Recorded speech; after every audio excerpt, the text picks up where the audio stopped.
آپ جو بات کر رہے ہیں حقیقت یہ بھی نہیں ہے. اگر سب کلام کے مطابق ہو تو کبھی بھی مخالفت نہیں ہے. لیکن چونکہ کلام سے ہٹ کر لوگ اپنے نظریات اور پچھلوں کے بنے بنائے اصولات اور رسومات کے پجاری ہو کر وہ یہ سمجھتے ہیں کہ ہماری مخالفت ہے، جبکہ ایسا کبھی بھی نہیں ہے. میں تو یہ سمجھتا ہوں کہ یہ خدمت ہی نہیں ہے، انسانوں کے خلاف ہونا. وہ جان دیتا ہے انسانوں کے لیے، وہ مصلوب ہوا ہے، اور ہمیں اس نے خوشخبری دینے کے لیے بھیجا ہے، جاؤ جا کر بتاؤ کہ ان کے لیے مصلوب ہوا، دفن ہوا اور زندہ ہو گیا ہے. سو ہم روحوں کی نجات کا کام کرنے والے ہیں. آمین. لہذا مخصوص ذمہ دار ہے کہ وہ وہی کچھ کہے جو خدا کا کلام کہتا ہے. اب کیا کچھ اس نے کہا،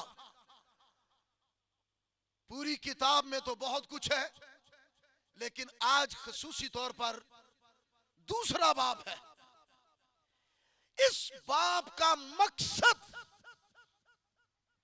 جو یرمیہ نبی کے سامنے وہ یہ ہے کہ اس قوم کو، ان لوگوں کو جو بیرا روی کا شکار ہو گئے، آوارہ گرد ہو گئے ہیں،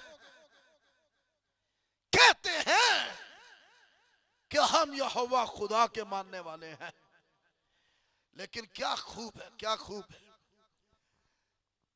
یسوع مسیح نے یوحنا کی انجیل کے 8ویں باب کی 44ویں آیت میں یہودیوں کو آ کر صاف ہی کہہ دیا تھا کہ تم باپ تو اڈا پیو کون ہے. آسان کام نہیں تھا. میں تو یہ بھی سمجھتا ہوں کہ خالص کلام کا خادم ہونا لڑائی سے. بھائی انہوں نے پتھر اٹھا لیے تھے، اٹھا لیے، لیکن کیا اس نے غلط بات کہی تھی؟ وہ غلط کہہ رہا تھا. یسوع کی بات کو ہم کبھی غلط کہہ سکیں گے؟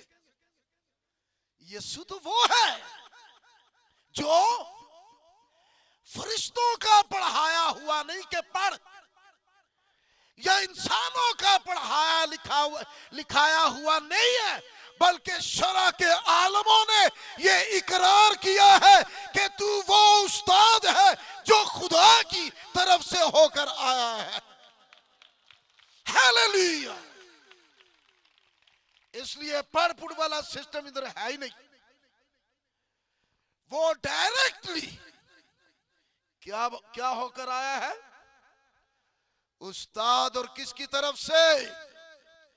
مسیحی ایمان والو، یسوع مسیح کی ذات پر فخر کرو.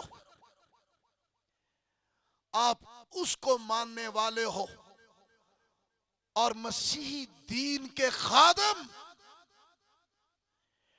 بڑے وثوق کے ساتھ بے باک ہو کر اس لیے یسوع کی منادی ڈنکے کی چوٹ کرے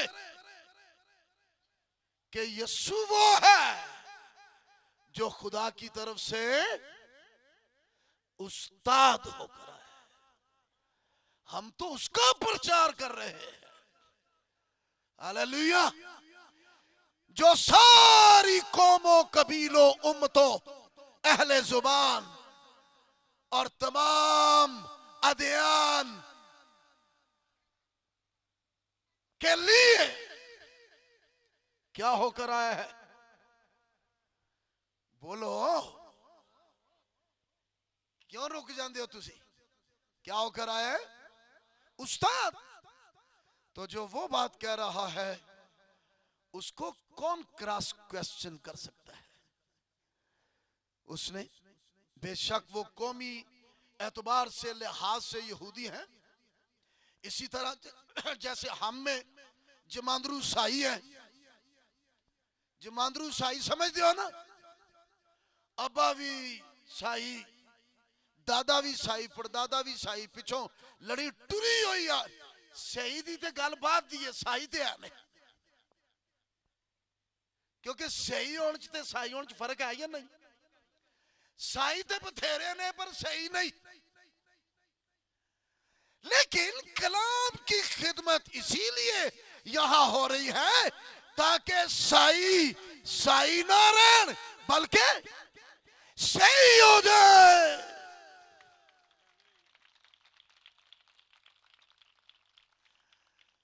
اس لیے ان کو یہ اس نے بولا کہ تواڈا پیو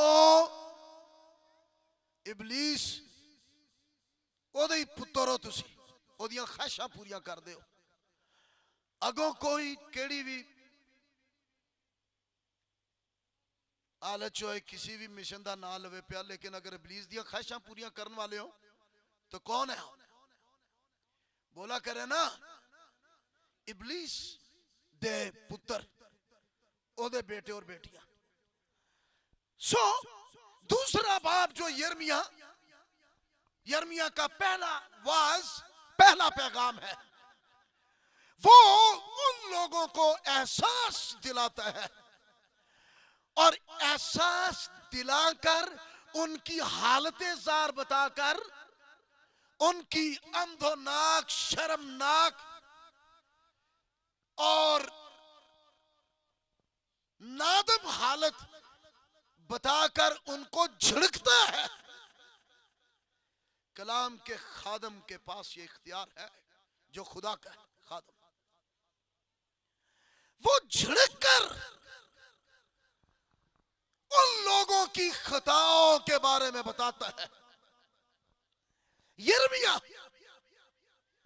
یرمیہ جو انوت کے علاقہ کے اندر پوشیدہ تھا، گم تھا، مدغم تھا، اور باوجود اس کے وہ شریعت کا بہت عرق ریزی کے ساتھ سمجھنے اور جاننے والا اور الہامی کتابوں کے ساتھ گہرا تعلق رکھنے والا انوت کے علاقہ میں، اور یہ تنہائی میں اپنی بندگی اور اپنی سٹڈی مطالعہ میں تھا، خدا نے اسے انوت کے علاقہ سے بلایا ہے، انوت کے علاقہ سے بلایا اور حکم دیا یرمیہ کو،